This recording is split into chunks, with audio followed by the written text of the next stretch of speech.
Masjid apa ya Pak Yaris? Masjid Syuhada. Namanya Masjid Syuhada. Jadi gunung masih Syuhada Uhud.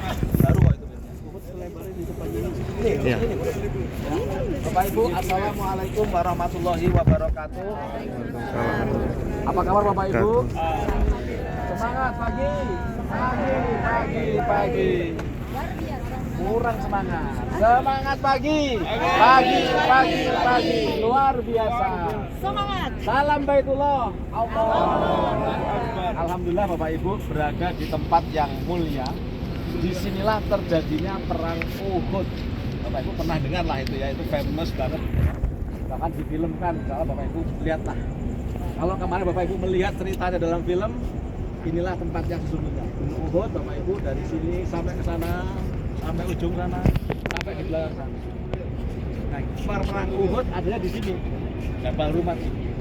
Singkat cerita Bapak Ibu, tadi saya ceritakan bahwa Rasulullah membagi dua bagian. Kalau perang kan ada strateginya ya. Kalau main bola ada 4-3-3, 4-3-1, 4-4 perang, dan seterusnya lah kira-kira. Nah, ketika perang Uhud Nabi membagi dua. Yang di atas ditempati oleh pemanah, ahli pemanah. Yang di bawah berkuda dan ahli pedang, ahli tombak. Ya mungkin kalau sekarang tambah ahli dan lain sebagainya. Kita Bapak Ibu sekalian, ketika musuh menyerang dari luar Masjid Nabawi sana masuk. Pertempuran pertama di bawah. Babak pertama orang kafir terkalahkan, mereka lari meninggalkan kota Madinah. Seolah-olah sudah kalah. Perintah Rasulullah tadi apa? Kalah tetap di atas, menang tetap di atas. Jangan turun. Pesan Rasulullah bagi yang pemanah, kalau di atas di bawah ini menang, jangan turun.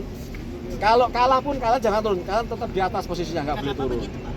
Ya karena memang sebagai pemanah. Ya. Kalau kalah turun nanti strategi. Singkatnya strategi.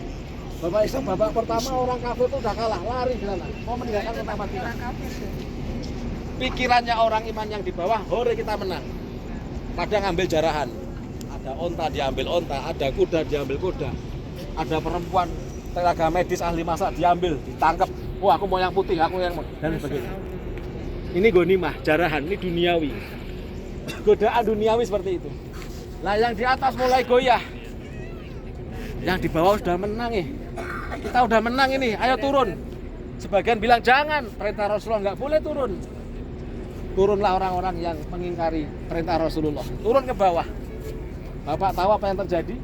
Orang kafir yang tadinya lari meninggalkan Madinah putar balik dari gunung itu. Dari belakang tinggal panen saja. Cerok di gunung. Mati kami. Seandainya mereka tidak turun, pada saat serangan kedua di atas tinggal dipanah dari atas. Di atas tinggal kosong. Maka ayat itu menerangkan itu saiduna wala talwuna ala ahadin. Ketika itu kalian naik kocar-kacir. Wala talwuna ala ahadin, tidak menengok pada seseorang pun. Ketakutan karena apa? Orang kafir tidak pulang. Mereka putar balik dari belakang. Jadi Bapak Ibu sekalian, hasil tidak taat itu tidak bah. Kalau taat ya akhirnya fa'asa bakum ghoman. Allah beri ganjaran sedih. Bighomin di atas sedih. Kalah perang itu sedih. Tapi lebih sedih lagi tidak taat Rasulullah Shallallahu Alaihi Wasallam. Fa'asa bakum ghoman. Kalah perang itu sedih Pak. Aduh kalah, jagonya kalah. Tapi setelah diingat-ingat kalahnya karena tidak taat Rasul. Jadi sahabat itu sedih semua. Terbunuh sebanyak 70 orang. Dimakamkan di sana tadi yang kita doakan, ada pagarnya. Cukup jauh dari sini sekitar 1 kilo ya. Maka kita tidak ke sana, kita masih ada agenda yang lain. Dikuburkan sana termasuk paman Rasulullah bernama Sayyidina Hamzah yang meninggalnya dimutilasi. Karena pada saat perang Badar, Sayyidina Hamzah membunuh daripada saudaranya Hindu. Di sini terbunuhnya paman Rasulullah Sayyidina Hamzah.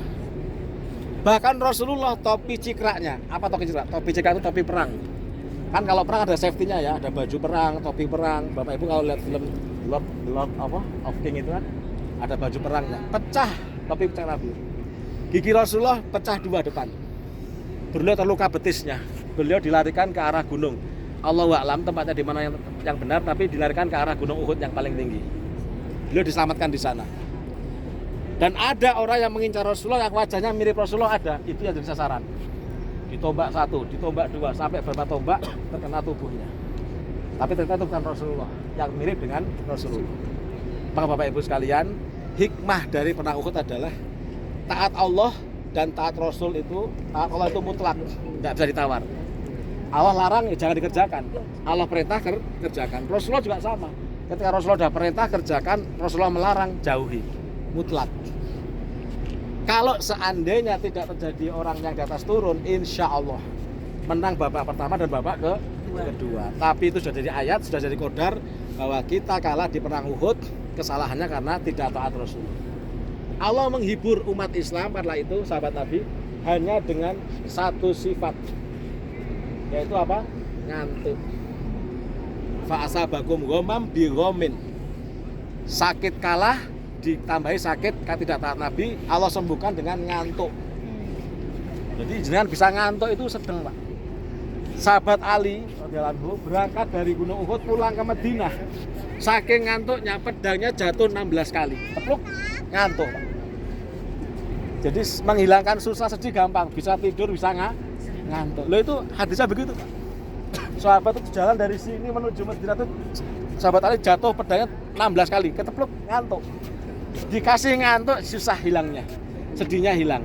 Akhirnya Rasulullah bersabda, wahai sahabat, kesedihan atau cobaan kalah perang, ya itu ada yang lebih hebat lagi, yaitu melawan perang hawa nafsu. Perang Uhud sedih, Pak. Lah gimana, Pak? Perangnya di dalam kota dekat rumah, kalah. Kalau orang main bola kalah di kandang, kalau tandang kalah masih. Ini kalahnya di kandang. Dan jumlah kita lebih banyak daripada yang menyerang. Dan yang terbunuh 70 syuhada.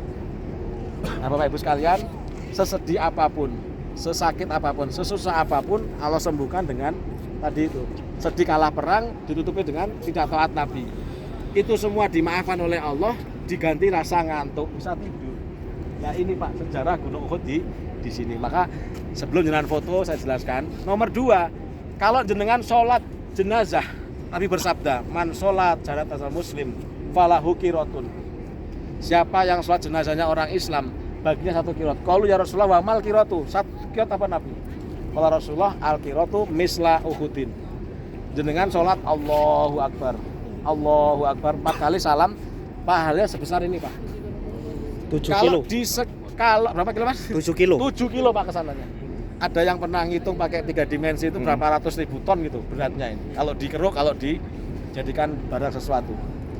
Panjenengan sholatnya di Masjid Nabawi berarti kali 1000. Kalau kemarin sholatnya di Masjid Haram kali 100, itu besarnya pahala. Besarnya dosa siksa. Orang masuk neraka jahanam, 1 gigi gerahamnya sebesar Gunung Uhud. Kita kecil begini, Pak, masukkan neraka jahanam, nauzubillah min dzalik, belum orang kafir itu. Gedenya gigi sebesar Gunung Uhud. Jadi Rasulullah menggunakan gambaran pahala besarnya Gunung Uhud, sholat jenazah, dan besarnya siksa, sakitnya siksa neraka jahanam dari sini. Maka Nabi berdoa, Allahumma inna na'udzubika min adzabi jahannam. Ya Allah, aku berlindung dari siksa jahanam, wa ma qarraba ilaiha, dan apa-apa yang menjadi dekat ke jahanam, min qaulin au amal, dari perbuatan dan ucapan. Nabi berlindung sekali karena apa? Neraka jahanam itu ngeri, Pak. 1000 tahun dinyalakan apinya warna hitam. Kedua biru, terakhir merah. Atau dibalik ya, merah, biru, hitam. Di dalam kitab sifat janawala seperti itu. Maka Bapak Ibu sekalian, banyaklah berlindung dari masuk neraka. Wa inna ajsamakum ala nari la taqwa. Badanmu enggak akan kuat masuk api neraka. Itu sesuai cerita Bapak Ibu sekalian dalam al-hadis, Nabi jalan ke sini menerangkan tentang besarnya Gunung Uhud. Alhamdulillah, jazakumullahu khairah. Terima kasih. Sedikit cerita dan nasihat untuk kita apa? Hikmah taat pada Rasulullah Shallallahu Alaihi Wasallam. Nah, bagaimana kita taat Nabi? Nabi sudah nggak ada 1400 tahun. Taatnya melalui al-hadis. Pelajari hadisnya, apa yang diperintah, apa yang dilarang. Yang perintah kerjakan, meskipun itu ringan. Contohnya apa? Baca istighfar, baca tasbih. Kerjakan, Bu, walaupun kecil. Ya. Mudah di lisan, berat di timbangan. Larangannya apa? Yang kecil-kecilnya jangan dikerjakan, apalagi yang besar. Demikian, terima kasih. Mudah-mudahan kita mendapat hikmah, kita berdiri di gunung yang dicintai Nabi. dan jenengan melihat sendiri besarnya seperti ini. Pulang dari umroh, nek ada panggilan sholat jenazah yang semangat. Ayo bule sholat jenazah.